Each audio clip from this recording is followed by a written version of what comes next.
This is the Bar Up Show with Rafael Cruz from the studios of Miami Strength Club in North Miami, Florida, bringing you the information, stories, and solutions to increase your strength so you can lead a better life for yourself and the people around you. Hello, welcome to another episode of the Bar Up Show with Rafael Cruz. The following is a conversation with Sandra Pacheco, a licensed mental health therapist. Sandra speaks to her challenges with the squat, how difficult they were, but how she developed an understanding of her strengths, the solutions she put in place to overcome her fears, challenges, and limitations by gaining strength, and how it changed her life. This episode was recorded in May 12, 2021. Okay. This is so exciting. I know.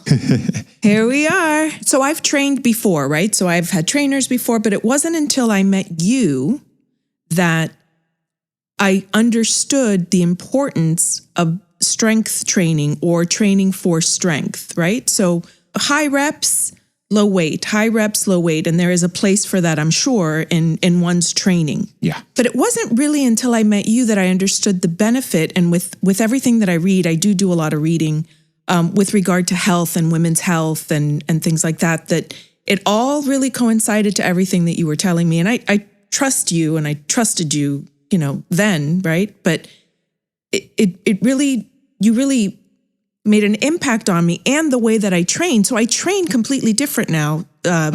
Yes. Okay. Yes, I trained different from what you taught, what I trained the way you taught me, which was different from how I was training before. Yes. I know we had, lots of learning time as far as, if I remember well, we were talking about lifting or practicing exercises from using a model of movement. That's mostly what I talked about from a teaching standpoint. I wanted you to place your body in a certain way, yes, carry the bar, how you grip the bar, stuff like that. There was very specific instructions on that, and I'm glad you still use it. Of course, I still use it, and it's interesting what I'm thinking about now as I'm listening to you. Something that was very important for me, that was critical in our training, was squatting, right? So there was a lot of squatting and I would look forward to it, and I would get to the gym Monday and hopefully we're going to squat today, and you would greet me on a Monday with, yep, we're going to squat. Great. Before I trained with you, I was terrified of squat. I don't know why. It was fear. I mean, I could feel my heart rate going up for no reason. It was just a bar on your back. There's nothing. And if you come back up, if something feels odd or off.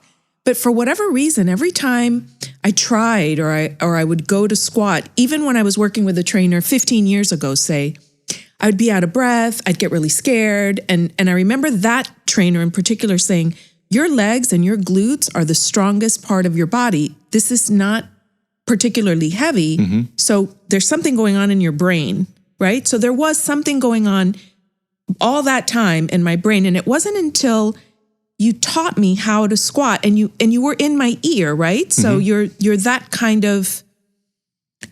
of trainer where you're soft spoken but you're there and you're present and you're watching and you're observing all of that. And maybe that's what gave me the confidence too, because I know that you were looking at the technique. Yeah. Right. And you taught me technique. So before we even put weight on the bar, I was confident with my technique, as opposed to maybe not knowing anything and just being brand new in a gym, say, and a trainer saying, okay, we're going to squat. And you're like, whoa, I don't know what this is. But with you was completely different. And the confidence, that's another thing with training and strength training, is the confidence that we gain that translates to the world, right? It translates to our world and our lives. It's huge. I'm really happy for you, Sandy, because wow. I mean, a few years after this, after we trained, how long did we train? What was it?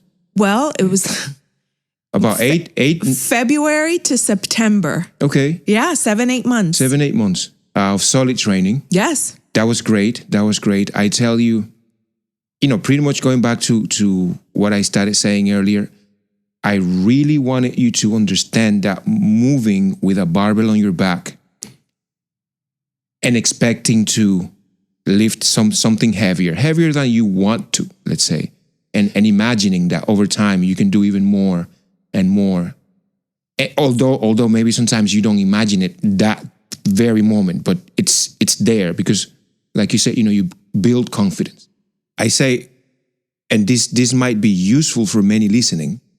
So when a person is squatting, and this is a little bit on the technical aspect, one of the most important things is that the barbell that is placed on the back, as the lifter goes down, the barbell moves relatively over the middle of the foot.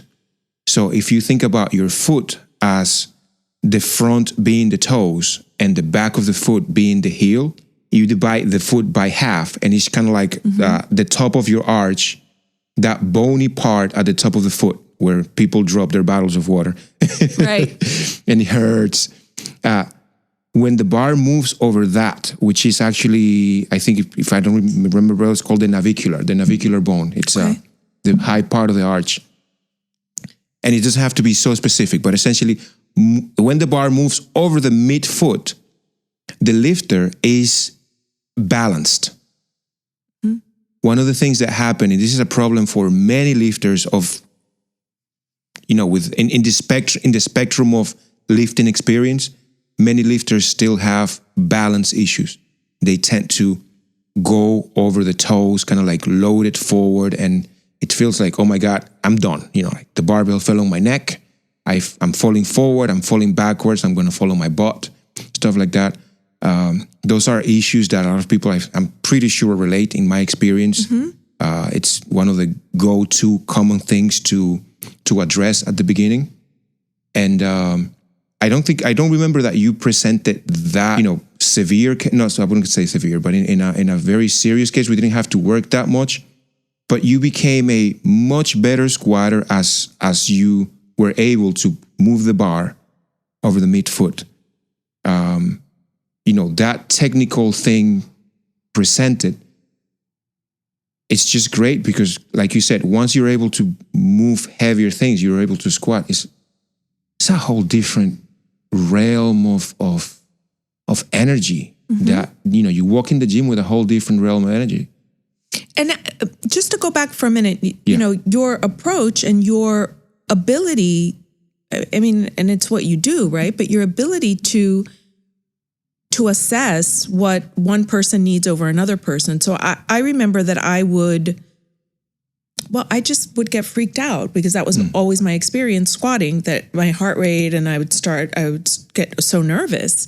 And your just calming and influence and your knowledge, right? So everything that you just explained, I think allowed me to have more confidence in you, at least in my experience, right? I don't know about the other people that you've trained, but allowed me to have more confidence in you in terms of your skill and in terms of what you know, so then I could trust that I'd be able to lift or squat what you were recommending that I lift and squat, right? Because what you just explained, I could visualize it, and you can almost see like the person and the lines and it has to be right over that part of your foot and all of that. And you would explain that. What would you say, given all of that anyways, what would have been the most challenging time during our training for you? What was more challenging? Even as helpful as all the guidance was, what was it that you surpassed when we were training, other than knowledge? Right. What could be some of the pitfalls, I suppose? But we talked about, many times my energy was low, or I was having some hormonal issues and my hormones would be off, or I'd have some pain that had nothing to do with the training, but I would be in pain, or I hadn't slept the night before for whatever reason. But I with your help, I had a commitment to myself, but I also had a commitment to you, and I had this program that I wanted to follow, and I had to push through and make sure that I trained as hard as I could. It wasn't going to be forever. It was an hour of my day. I was going to be able to get through it, right? It wasn't, I wasn't going to die. And so if I have a little pain, then you have a little pain, but but you go through. And I didn't have muscle or joint pain. It was completely different pain. Or if I had a headache, or if I hadn't slept, or if I just didn't feel well, sometimes you just have to surpass that or go through that. Sometimes, yes, it was very challenging. We would do not just squatting, right? We would do some combination moves where I think this I don't still do, but I should. Tell me because more. I remember it fondly. So part of what we would either finish or begin or do it in the middle. Now I don't remember, but so the treadmill with not turned on. So your own body weight. The infamous belt pushes. That's how I call it. That's how I call it, belt push. So I have to tell you that really, and that's why I think, gosh, I should get back to that, because that was really, really challenging, especially on days when maybe you don't have any energy, or you didn't sleep well, or if you have any kind of pain, right? And I didn't come to our training sessions to complain about what I was feeling. I came to our training sessions to get all of your good knowledge and use it, right? Yeah. So that I think that was challenging. Those things were challenging.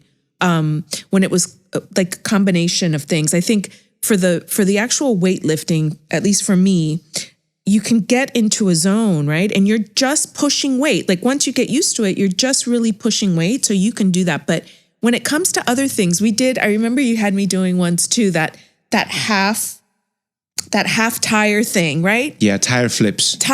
And so that's challenging in a completely different way than the weightlifting is, right? And so then I found that to be really challenging, because I found that I could go somewhere in my mind. I found that comfort zone in my brain where I wasn't afraid of the weight anymore. I wasn't afraid of my ability or inability. I knew that I could lift, and you were in my ear, right? So I knew, and it's not forever, so there's no crisis, right? There's no danger. But when you're doing that kind of like cardiovascular movement or something, I don't know, then it just gets, like it's super, super challenging in a different way. You can't just get in a zone and breathe like you do when you're weightlifting, right? You can just get in like a Zen kind of place. But that was challenging for me. And I think we did the belt pushes. There was a combination. I don't know if you remember, but we did a combination of the belt pushes, and then I would have to get on the floor and do the push-ups with holding the weight. So I would do like a row. That's a renegade row. Great. Renegade row. Renegade. So we would do that. So I would do that, 20 of those or whatever the number was, and then belt push for like a minute or two. But then, yeah, you remember well. I have a good memory. You know what? Something that is very useful, I think, to think about it from a program standpoint, working out using a program. That's not necessarily something that comes straightforward when people are considering going to the gym and starting, their journeys or restarting their journeys, because that's what's happening a lot now in the fitness industry. A lot of people shut down in the house, watching this, eating that, talking on the phone or, video chatting and, for work or for whatever. And when you want to start and take it back, kind of like take back the control and regain your confidence and all of that, a program is one of the most useful things to have access to. Of course, the guidance, if you have it available, yes. In our case, we did wonderful work.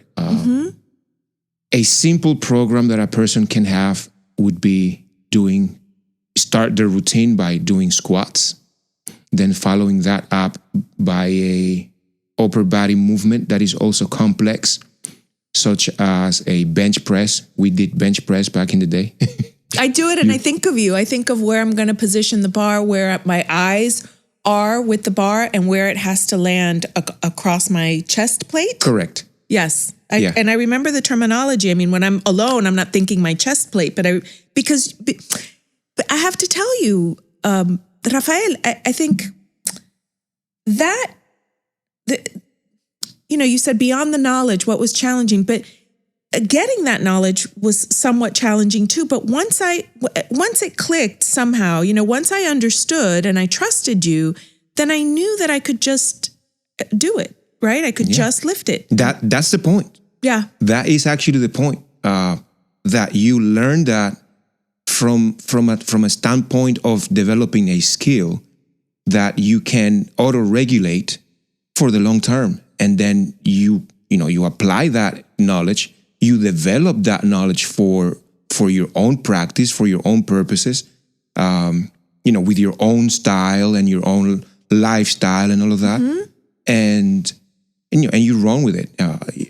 I think we started our training with that as a consideration in mind. Yes, it wasn't going to be personal training forever or anything like that. It is, hey, listen, I have a challenge. You presented that. I was turning 50 that year. Yeah. That was my challenge. That was a challenge. I needed to do something different. I've been training, or I go to the gym or whatever it was, but this year I turned 50. So this is what I'm going to do for myself. I see. I remember now. Yes. Wow. It's true. That was the challenge. Sandy, I have to tell you, my capacity to retain information has diminished tremendously. All I'm saying is I have a terrible memory now. What's happening? I don't sleep. I don't sleep. It's all in there. Sleep is important. Yeah, I was talking to my dad yesterday. Regenerative. Yes. It regenerates the cells. But what did your dad say? No, he was telling me about the stories of, the cars we used to have when I was a child, and, where we lived, where I was born, where he was working. And I knew all of that. And I was like, it was a, ¿cómo se dice color vino? Wine colored or burgundy? Burgundy. Yeah, it was like a burgundy pickup truck that he had with I was a Mazda. I remember the color when he brought it up, but I couldn't even remember that we had it. Oh. I knew it was there. Once he said it, it was like, boom, it's all there. But all I'm saying is, forgive me, but I didn't remember it was your 50th birthday. That's what challenge. The whole thing was about for me. That's why I sought you out. I remember being in my office and talking to Dr. S, the chiropractor in the office, and telling him I have to do something. I'm going to find a trainer. Something's not. He said, well, you can't see those trainers in the gym. Whatever you do, don't do that. I was like, oh, okay. He's like, you can't, I've got the trainer for you. You have to call this person. Okay. This is the guy in the gym with the 5 plates on the bar, and he goes all the way down. I'm like, oh, I don't know if that's, I said, yes, but I think I remember who that is with the hoodie over his head, quietly squatting in the corner. And it happened to be you. And yes, that was the impetus to what started all of this. Wow. For me. Yeah. Well, it went well. How is Dr. S? He's doing well. Yeah. He's doing well. And I'm back in the office now. Okay. So I wasn't, but 3 days a week I'm back. And the other time I'm still working from home because a lot of people don't want to come in. Ah, right. Which is fine. And it's more convenient. If you can schedule a psychotherapy session and do it in your car, right? I at least ask people to pull over, not to talk to me while they're driving, or you can do it from here, right? And you don't have to drive somewhere and drive back. And this is a great moment for us to learn, who are you, what you do? I mean, tell us about you. So my name is Sandy Pacheco, and I'm a mental health counselor. And I've been a mental health counselor for about 25 years now. Awesome. And I'm practicing here in North Miami, right down the street from this great gym that you have. That's right around, geographically, that's around North Miami, Biscayne Boulevard, and around 123rd Street area. Yes, right in that Causeway building. I think it's called Causeway Center building. Yeah. There's a LA Fitness in that building, and it's a doctor's office building. Okay, good stuff. And I take out office space in a chiropractor's office, so we're very cognizant of healthy things and body movements and working out and all of that in our office. Good. So people, how long did you actually have to stop completely at the office, yes, like many businesses and stuff? Yes. I think I want to say it was March 19th of last year. I don't know if you know, because you're close enough in proximity to know. Somebody tested positive for COVID in Bay Harbor Island. Yeah. And so when that person tested positive in Bay Harbor Island, the city of Bay Harbor faxed out, I guess, to all the businesses or anybody that could have contact with anybody in Bay Harbor. Once we received, we were fine. And I really, I'm positive almost to a fault sometimes, but I thought this was nothing. I thought this will go away. This is not a big deal. And then obviously it got worse and worse. But when we got that fax, I said, okay, well, I don't think I feel comfortable. We don't know what this is. And I don't think I feel comfortable coming into the office, and I'm not going to require people to come see me.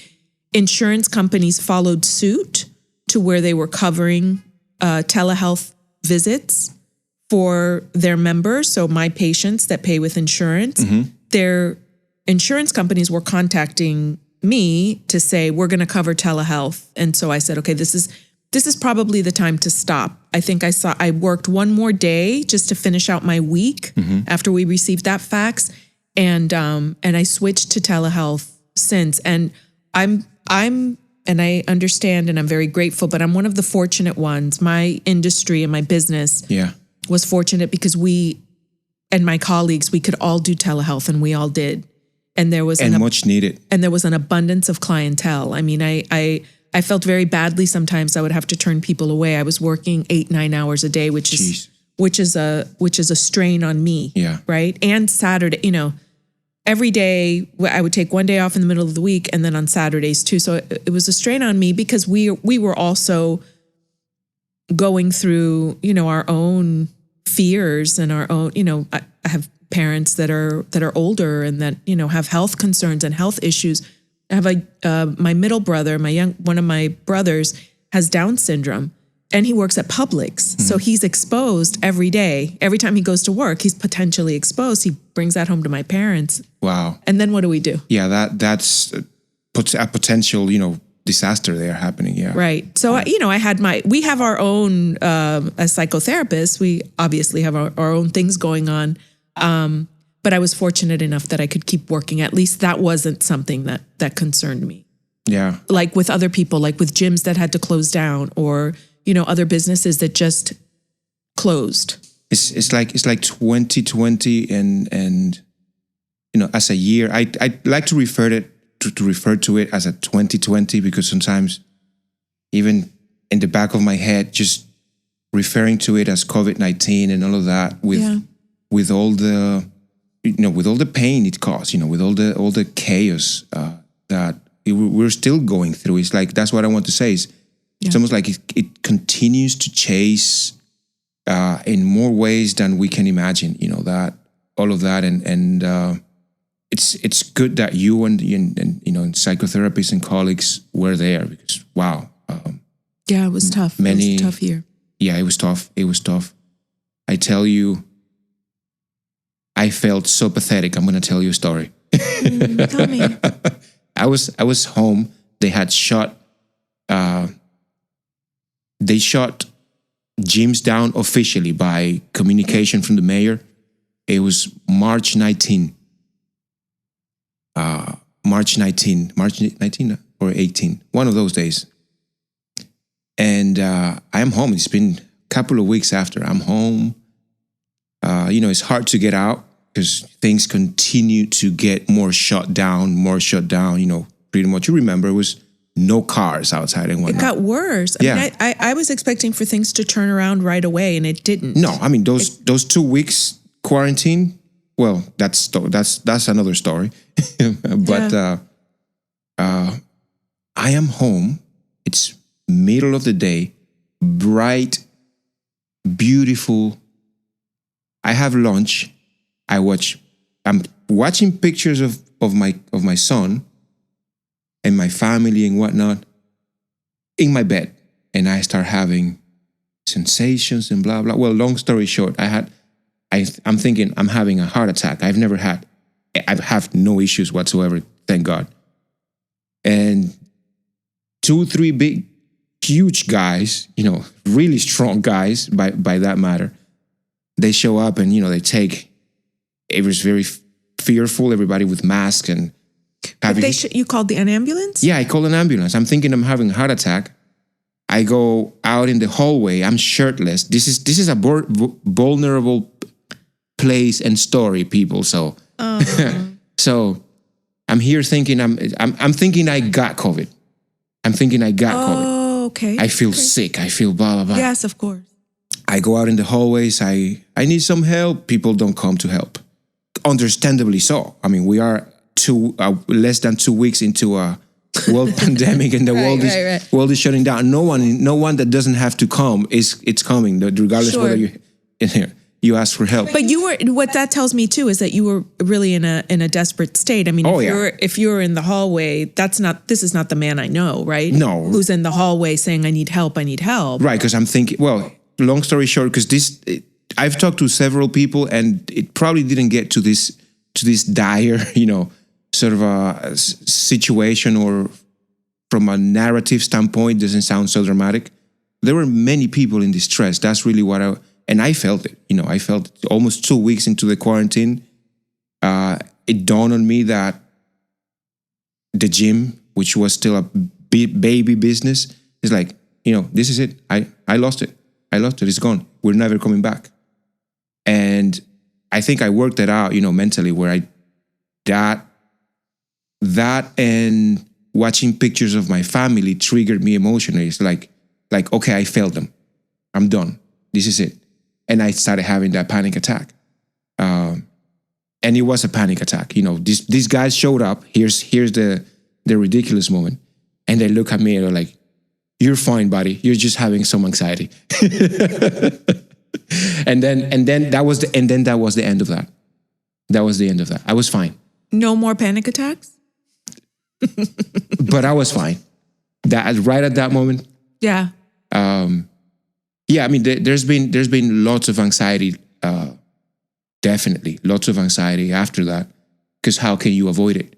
The situation didn't improve right away. I mean, as far as businesses coming back to function, to being able to open the doors and whatnot, and everybody went home. Gyms were not popular. Definitely, there was more anxiety after that, but we've pulled through. One thing about the gym, and I've said it in other stories and podcasts and whatnot, which is, as soon as gyms were open, many people went back, and some of the people that came back just made all the difference. Yeah, for everything. Forget about just keeping the business alive. It just made all the difference. It was okay. Life's back, and I think we, in an almost cliche way, but very important and heartfelt, we were at that point and still in that together, as far as the gym entails. That's when I started like saying, this is much more than a gym. I already wanted that to happen, but that's when I knew it was happening. It was happening. We were more than just a place with heavy things to lift. It was something else, and it continues to be that way. And I'm so thankful. This is for you. I know you're listening. This is for you. Thank you. That's a key component, I think, of gyms, and I'm talking from a psychotherapist standpoint. I think we, as human beings, we long for a sense of community and a sense of belonging. And I think gyms offer that to people. So you don't have to be the one that lifts the heaviest. It doesn't matter. You're part of that community of people.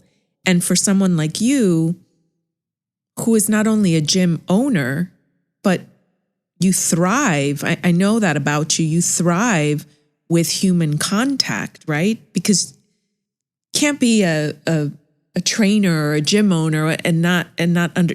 You have to do that with somebody else. That's not a solitary profession, right? You're not the IT guy in a closet, coming up with codes or whatever that is. So I think gyms offer a sense of community for people, and it's something that we all need, and it's something that we all long for. And once you find your people, right? Once you find your tribe or your gym, then there's an incredible sense of belonging. And I think that's of a bigger value sometimes than we recognize. Totally. Well, I see it happen. I see it happen here. I've seen, members getting to know each other, and I don't say anything typically, or I necessarily identify or approach it, but I see it. They give each other rides whenever necessary. They talk about, I'll get the groceries or this and that. They do. I'm going to give you a reference letter based on our friendship, or I'm going to help you apply in my company, and fruitfully, by the way, fruitfully with good outcomes. I mean, what else? What else? Really? I mean, what else can you do? It's and the other piece that we're not touching on is I can't think of a better place to meet a person, another human being, than in a gym. Yeah. It's. I mean, number one, about you automatically, at the very least, you can assume about somebody else's ethics, right there. Like, hey, you know what? This woman, this man, this person, they have standards. Somebody that's up at 8:00 in the morning squatting on a Saturday, let's say, right? Yes. Or on a Sunday morning, they weren't out, partying all night long the night before. They're living a healthy lifestyle. Right. They're putting their well-being and their health, and that has to do with our emotional well-being too, right? So our mental health, it goes along. We're just this one body. It's all connected. We're all together, right? Yeah. And all the pieces of our body are together. So somebody who's exercising at 8:00 in the morning on a Saturday wasn't out abusing their body the night before. They were kind of thinking about what's the plan for tomorrow morning at the gym, or I'm going to wake up at this time, make sure I eat so that I can come and I can be strong and work out. So I think we can make that assumption when we run into somebody at our gym, right? That they're living a healthy lifestyle, and so we at least have that in common. Yeah. It's very important, and I hear it. Actually, that's sometimes. Yes. And I'm saying that with a grin in my mouth, because it happens every day. It's any particular person approaching me and saying, hey, you know what? I have this question. I feel like I'm plateauing. I didn't eat well yesterday. So what do you think that means for my workout today? For my training program? Should I change something or just run with it? And you know what? For anyone out there wondering if you ate well enough yesterday or had a pre-workout meal or something like that, let me tell you, there is something to it. Yes, and it's unquestionable something to it. It's already been proven in the labs through science. But you can push through that. It's not a reason to turn away and go home. You can have a Gatorade that has just enough carbs to get you through the workout, and you take it a little bit easier. And after that, you're more than deserved to congratulate yourself and have that win, because you have that win. You went with your plan and you adapted, and you did what you could, which is probably better than you think, because we're very judgmental or rigid as far as judging what a win is. And with ourselves. Sure. But yeah, every day there's questions. What should I do? How did the deviation from my ideal lifestyle affects the outcomes of what I'm trying to get today? Let's put it that way. It's essentially that. And we sort it out. Often it's about the diet, nutrition.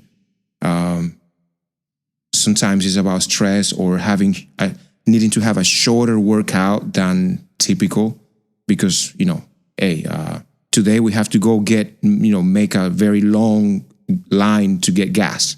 That's what's happening today. Right. Tomorrow it would be another challenge, but we sort it out. And that's important. That's what else can you do? Well, if I can add, just as a fellow, you said for those people listening, right? So as a fellow worker outer, as a fellow person that enjoys training, and not every day is an ideal day to train, but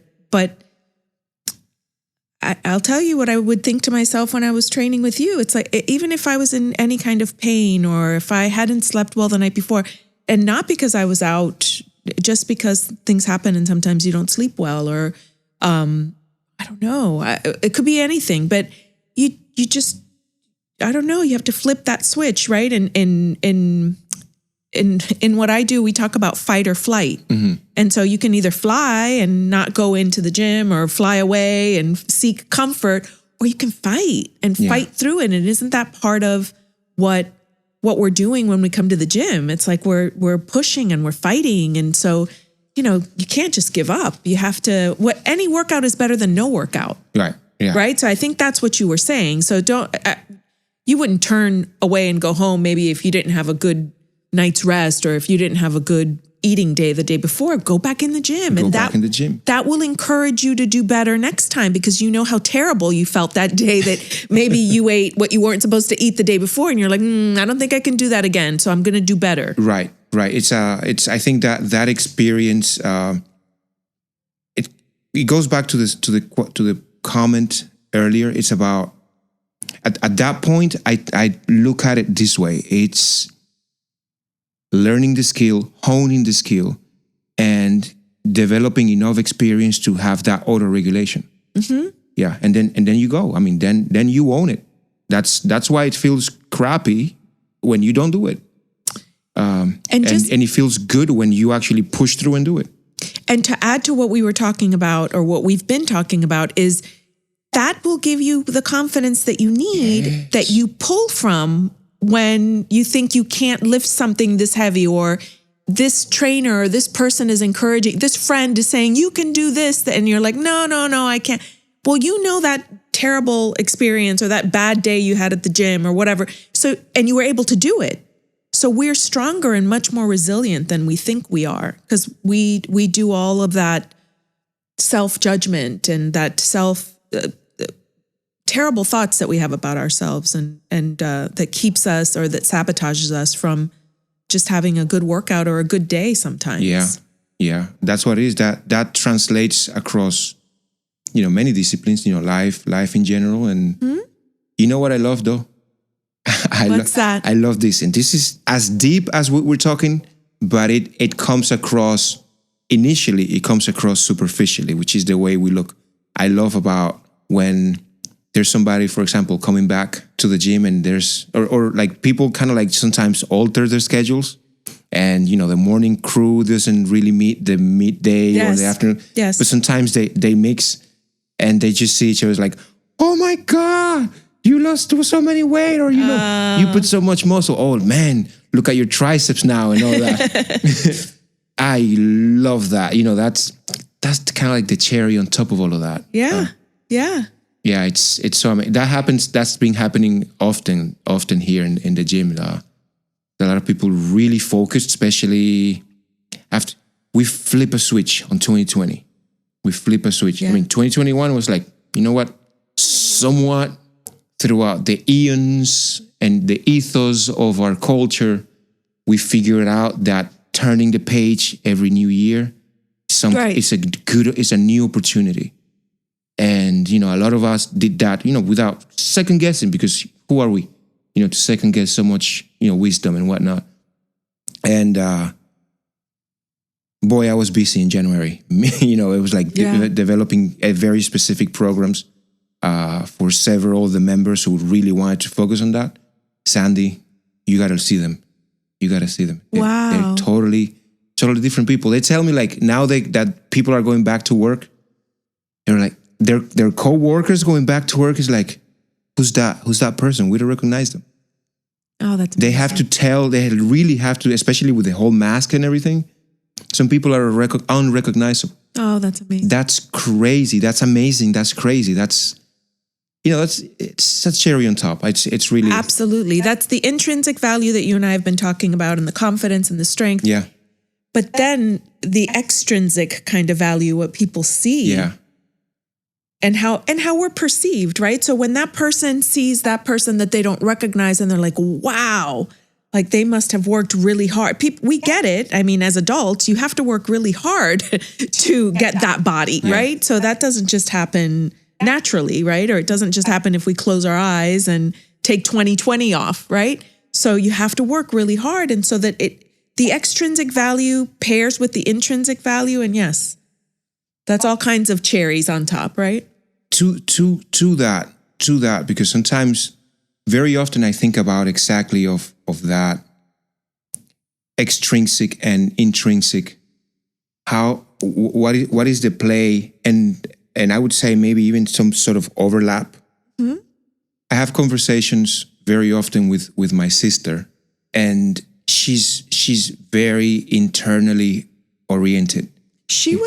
Wasn't she in Asia or in South Asia? Yeah, she was living in Singapore. They have now moved to Surabaya. Oh, I'm not even familiar with which is that big island in Indonesia. That's where the city of Jakarta is as well. Interesting. I think Jakarta is more towards the northwest part of that island. It's an archipelago anyways. And Surabaya is more towards the southeast. Fantastic. Based on the geography of the island. I haven't been there, but looking forward. Yes, go. And but she's very wise, and she has done tremendous recognition of her person. You know, her how can I say this? Manita, I love you. I don't want to mangle, what I'm saying. But she has done tremendous self-recognition of who she is for herself, for her husband, for the family in general. She's actually bridged so many gaps that we had. So many gaps. She's put together family reunions. She's organized, vacations, multiple of them. She an older sister? She's an older sister. Yeah. I'm the oldest. Yeah. Tell me more. I can understand what you're saying about your sister. Yeah, I do needless to say hold her in the highest regard as a sister. Yes. And I love you the other ones too. But she's done tremendously, and she goes easily inwardly and outwardly. I'm typically more on the somewhat of the outwardly, but I know there's some overlap. Here's what I'm trying to say. How much spirituality or essence or something it requires to actually do something, because here at the gym sometimes I see people that are going on sheer spirit, and some other people are going on sheer brawn and muscle, and it's happening nonetheless. So yeah, there is a spectrum of that. I kind of want to talk about that because it's different for everybody, and we all kind of plug into both ends of that. Mm-hmm. What is that like for you? Maybe a combination. It all. I think I'm going to make a general statement, but it applies to myself. I think it depends on where you are in your life, and it depends on where you are on that particular day. At least for me. So sometimes it might just be all like a Zen moment, and you're just focused on yourself, and this is your time, and you've got your music, and it's this intrinsic thing, and you're not even, it could be a yoga class. I mean, it could be like, but you're lifting weights type of thing, right? So you're so focused and so Zen, and maybe at another time you're like, whoa, wait a minute. I can see this little mark on my shoulders. That's really nice. Or, wow, look, when I cross my legs, I can see that muscle. Whoa, that's nice. So I think it all depends. Okay. And I think maybe as a woman, for men, I think this is important too. I think for men, it's very, like progress, say, is very linear. I don't think we love that. And you men, you can program that. You can work with that. It's very, very linear progress. I think it's been my experience. For women, it's different. You might be retaining water one day, or you might not have slept. So the way that you even perceive yourself is not the same as you would if you would have slept really well. And if you wouldn't be retaining water or whatever the situation is. So it's not as steady for women as it is for men. So I don't have a specific answer to your question. It all depends for me. It all depends on where I am in that particular, and I work out in the morning. So at that particular morning, where I am and what motivates me and what gets me through. Sometimes it is all like muscle and brawn. If I can see them, then I'm like, wow, I look pretty good, right? But other times it's like, you know what? It's another day. I'm putting in the work because it's going to pay off one day, right? Yeah. I'm putting in the work and it's going to pay off one day. It pays off at the end of the workout. You feel like $1 million. Always. Every time. Yeah, every time. Every time. The adrenaline, the dopamine, the endorphins, you feel like $1 million, even if you went in there hobbling, crying. You end feeling like $1 million. And to what we were talking about before, in my personal experience training with you, maybe there were days that I didn't have energy, or maybe there were days, and I talked myself through it. It's not going to be forever. And at the end of the workout, you feel so much better. Yeah. No matter what. And you put in, and you can put a big check mark, like you put in the work that day. Great. Yeah. It's accomplished. Yeah. Check. Yeah. You need a little break, or you want a little break? We have been talking roughly for about 50 minutes or something. Great. We can take a break if you want. Yeah.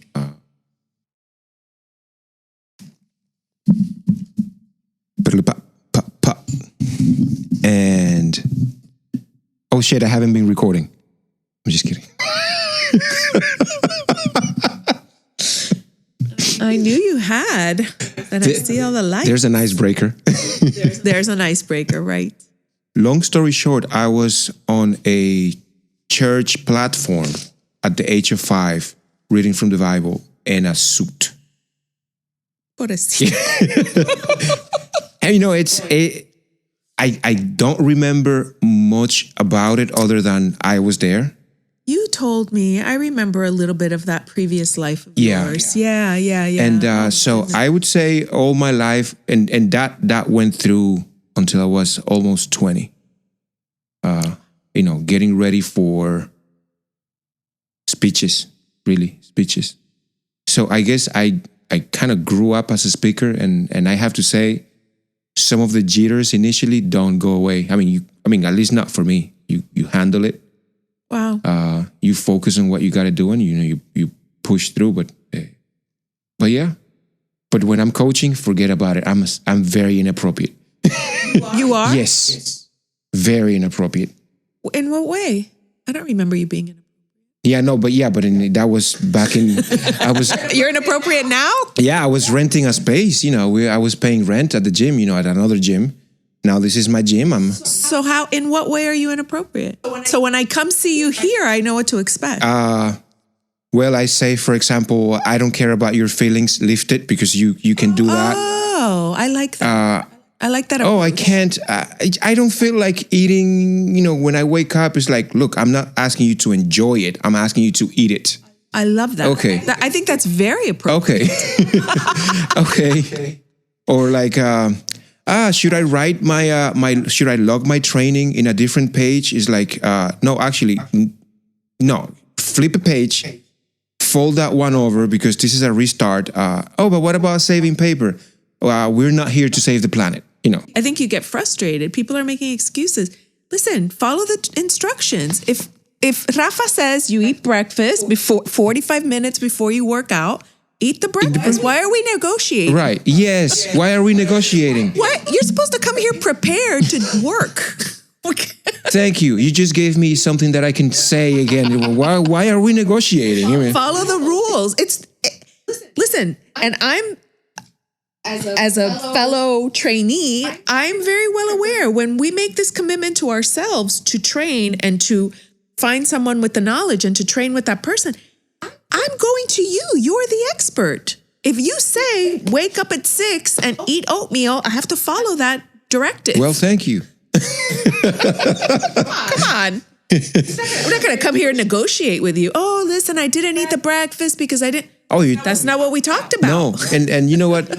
if this goes to some of you listening, if you go to the gym and you go to your coach, your trainer, and you want to start by saying it's not fair, let's start rethinking that relationship, or actually, Oh, that's a good point. and that approach to your own, to the way you want to, let's put it that way, to the way you want to reiterate that, because that's something that keeps happening. It's not a one-time thing. It always keeps happening. To that point, Rafa, and I don't know if this has ever happened. I'm sure it has, but I don't know if it's ever happened to you. But as a therapist, people also come to see me because they want to work on something, or they want to change something, or they want to process something, right? And so that there are times that I do give people directives and recommendations, and there have been times where it's not working out, right? So you're repeatedly coming to see me, but we're not making it. You're not making any progress if you're the patient, right? You're not making any progress. I'm really giving you all of the directives. Things aren't changing. Sometimes you have to kind of cut people loose, or say people don't show, or, that happens also, right? So, I mean, I don't know if it's happened in your professional career, but with those people that you're referring to, that maybe are not following directives, or making excuses, or starting their training session with a why, maybe it's not a good fit, or maybe you're not the right person, or maybe they're not ready, and for that reason, it's not a good fit, right? It all depends on where that person is at the moment. But I think, I think that if I put myself in your position, because I am in that position in a different role. So if I show up ready to work, but you don't show up ready to work as the patient, then there's something off. Yeah. Something's, we're not on the same plane, and we're not seeing eye to eye on something. And so, that's also, I mean, you would think, but we're human beings. You would think that we would all understand that. But I guess people bring their stuff, and then they realize maybe they're not ready, or, whatever the it is that they are, wherever it is. Yeah, it's that happens. It's common. Let's put it that way. I wouldn't call it often, but it's common. It's common enough that is recognizable when as soon as it begins to happen. Where I go to intellectually and emotionally at that point is, okay, what can I do to help? Yeah. It's my go-to mode. That's my mode. What can I do to help? And there's approaches. Sometimes the why that begins as a negotiating question. It could be turned into a why of purpose, into a why of how to, and to a why kind of alluding us to when am I going to see some result, because sometimes the negotiating is more internal, where to say something like, you know what, this is hard. Why should I keep putting up with this? And it's kind of like a self-question. And I do recognize sometimes that a person is maybe looking for a way out, but they want to feel good about themselves, so they want the trainer to give the coach to give the way out. The way out is the way through. Yeah, I've heard that before.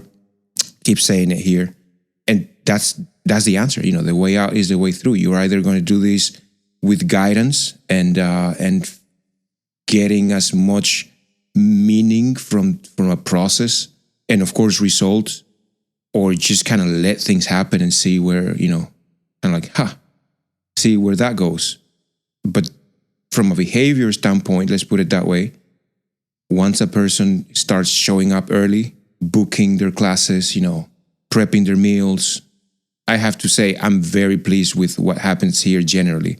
It's like, that's why I say it's common to know when it happens or when it begins to happen, but it's not an everyday thing, at the gym.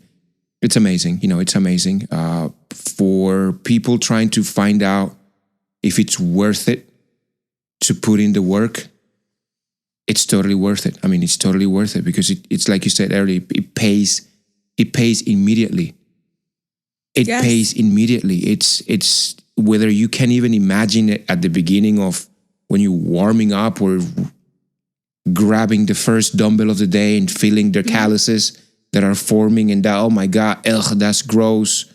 And how can I live with my hands this way? And I don't even like to sweat, but I don't want to be at home because that I know how I feel when I'm there and all of that. This is a lot of emotional pain points given.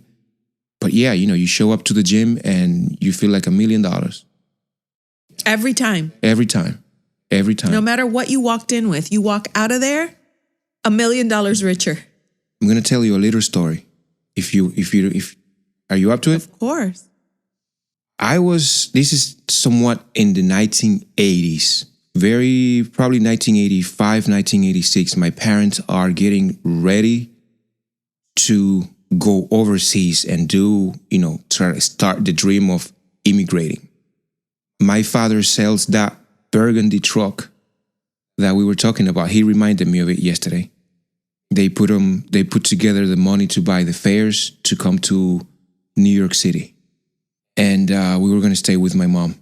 So they arrived in the United States, visa, whatnot, some money, some cash to stay for a few months and get some work for the circumstances back there, legally and whatnot, they were different than they are now as far as legislation and what could be done and how long people could stay.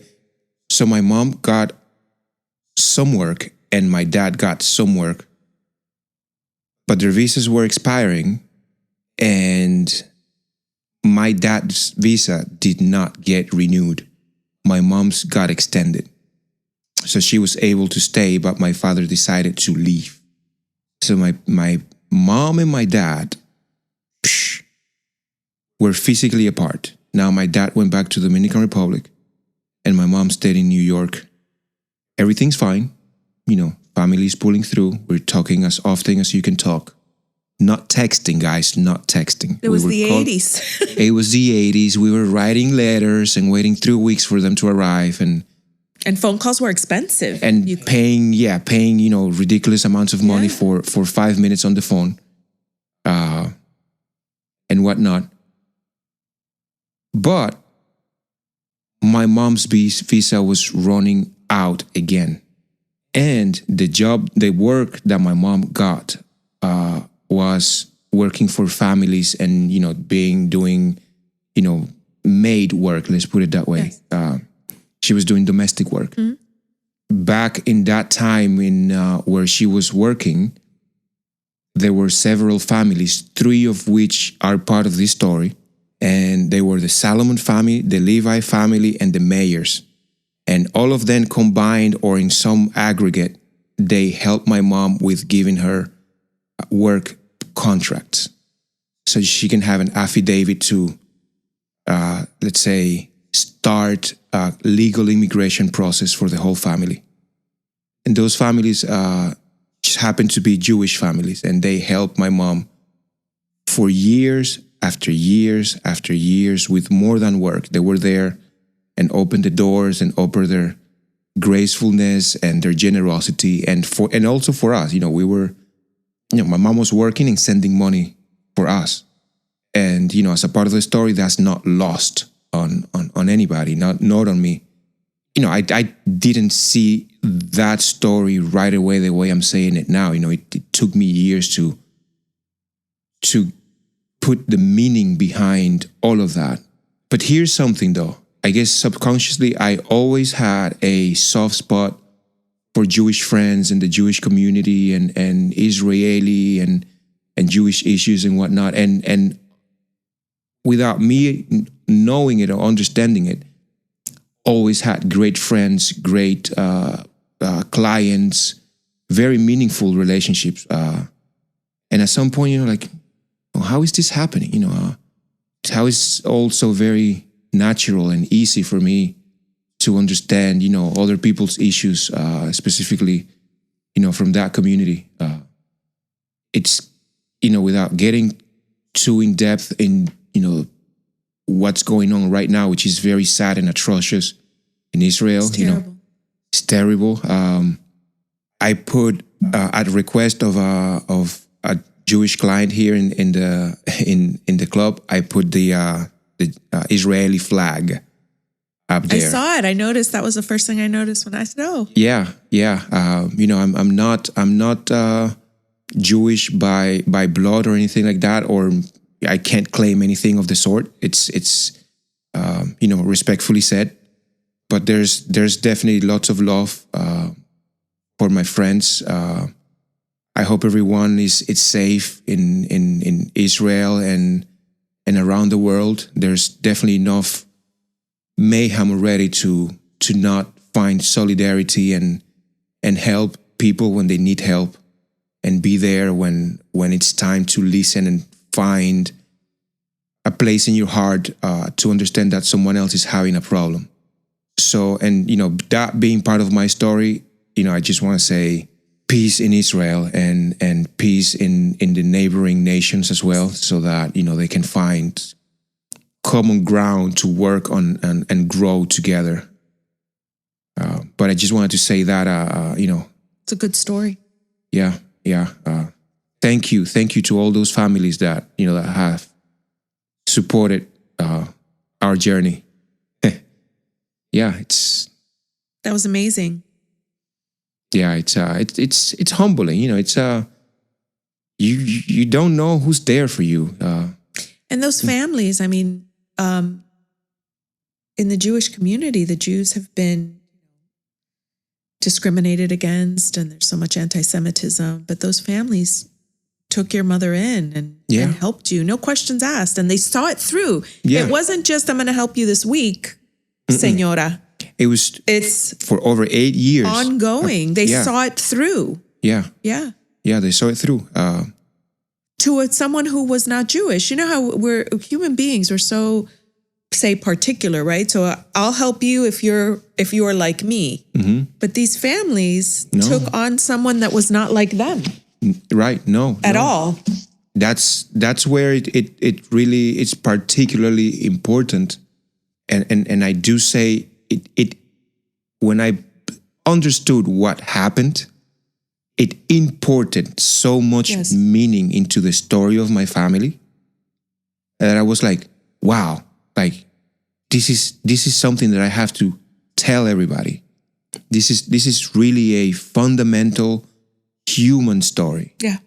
Because for everything that's sacred that you can believe for yourself or read in a sacred book or anything like that, that is as godly as it gets. That is as spiritual. That is as brotherly, as love-giving, compassion as it gets. It doesn't get better than that. I've been really meaning to tell this story publicly. Kind of like to put it out there. So yeah, I just wanted to put that out there, and love and peace and compassion and gratefulness for everybody, because we all need that right now. We all need that. Yes. Yeah.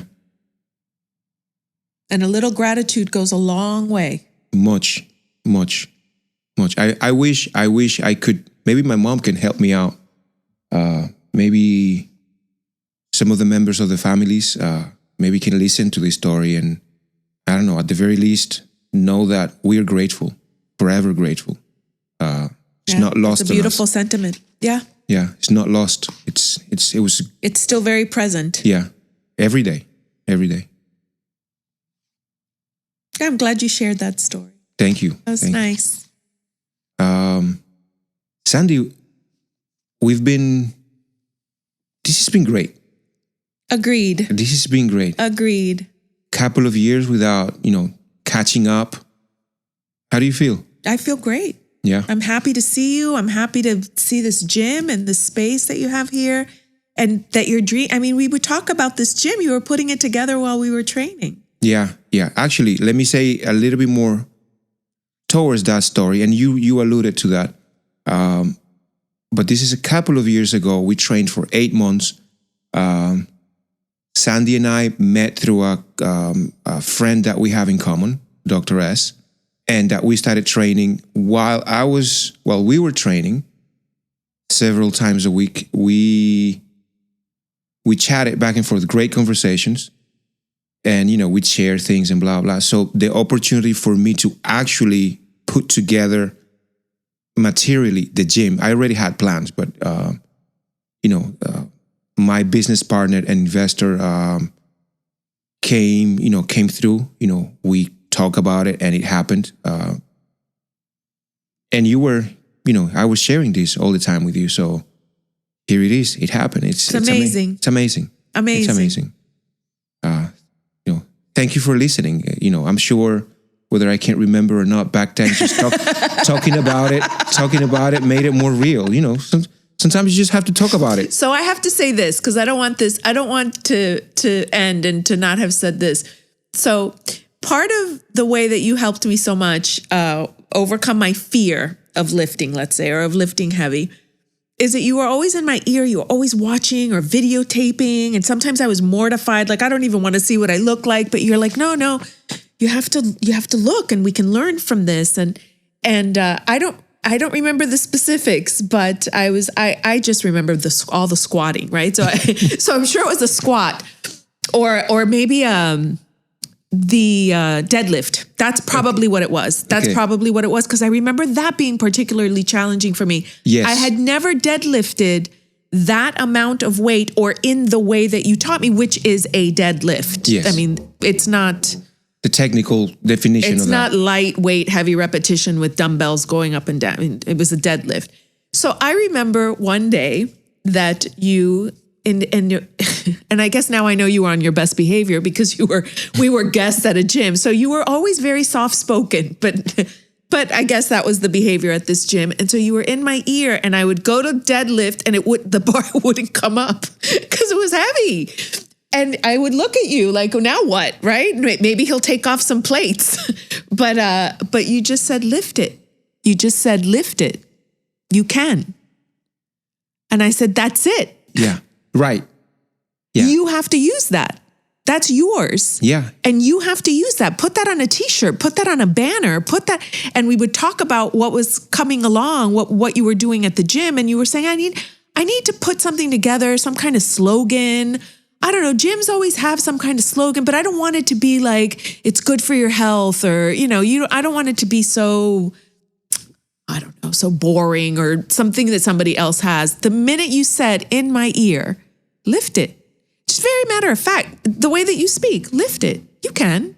Yeah. I was like, what? I can? You can, yeah. And that was it. And I lifted and I said, but that's it. That's your slogan. Yeah. Oh, I took it to heart. It is our slogan. It's, thanks to our conversation, thanks to you for pointing that out. And I never forgot it's here. It's actually, you know what? I'm going to put that picture on the cover of this podcast. Oh, wonderful. Yeah. Good. To round it up, with that story. Thank you. I tell you are in our lives more than you know. Aw, so yeah. sweet. And I've told that story in the gym. So some people are going to recognize that. Good. We have so many stories, so good stories. Good stories. We have good to do this again. Absolutely. Anytime. Yeah. Actually, as an announcement, we are preparing the studio here to include video as another way of listening and watching, these conversations, this podcast. We are in iTunes, and the name is The Bar App Show. And we are also on our website, Miami Strength Club. You're going to find us under the tab podcast. And you can also find us audio only on YouTube at Miami Strength Club. If you also search for The Bar App Show, kind of like barbells up, The Bar App Show, you are going to find us in the Google results searches. But definitely there's video coming up soon. I'll put it out there if anyone is listening. I do need help with producing. We have good handle on the audio, but the video aspect of production is very technical and it has a workflow that can be and is often challenging. And like I say, I always need all the help I can get. Of course. So, of course. if from a volunteer standpoint or from a volunteer standpoint. Yeah, let's be clear. If you want to, help us out and be part of this whole vision, which, by the way, guys, the vision of Miami Strength Club, my vision is to help people get stronger, to realize their physical strength from skill acquisition point. And also we want to help everybody through every conversation, through every interaction, to find ways to solve problems and in their challenges. If you want to do something and you need to know an A, B, Z all the way through the last letter of the alphabet, we're here for you. That's exactly what we want to do. Treat you very personable and individualize your specific situation so that you have very, very good outcomes, something that is good for you and the people around you. And that's what the podcast is about. That's why I invited my friend Sandy, and thank you for being here. Oh, thank you for the invitation. I enjoyed it. Thank you. Very much so. Where can people find you? Get in contact with you. So I can be reached via email, and it's S as in Sandy, Pacheco, Pacheco, LMHC @gmail.com. And I can be reached by telephone is 305-510-0912. I also have on Psychology Today, you can look me up, Sandra Pacheco, LMHC in North Miami. And there's like a little write-up about me. And there's pictures of the office. So you can find out a little more about what I do. And I actually wrote what's in that little piece. So you can look me up under Find a Therapist in Psychology Today. Sandra Pacheco. Thank you, Sandy. You're welcome. Thank you. See you soon. Take care, everybody. Bye. Bye. If you enjoy this podcast and would like to support the channel by continuing to listen to our podcast releases and short clips, consider subscribing. It will help a lot to continue to bring interesting guests that promote our vision of helping people become stronger so that they can lead better lives for themselves and the people around them.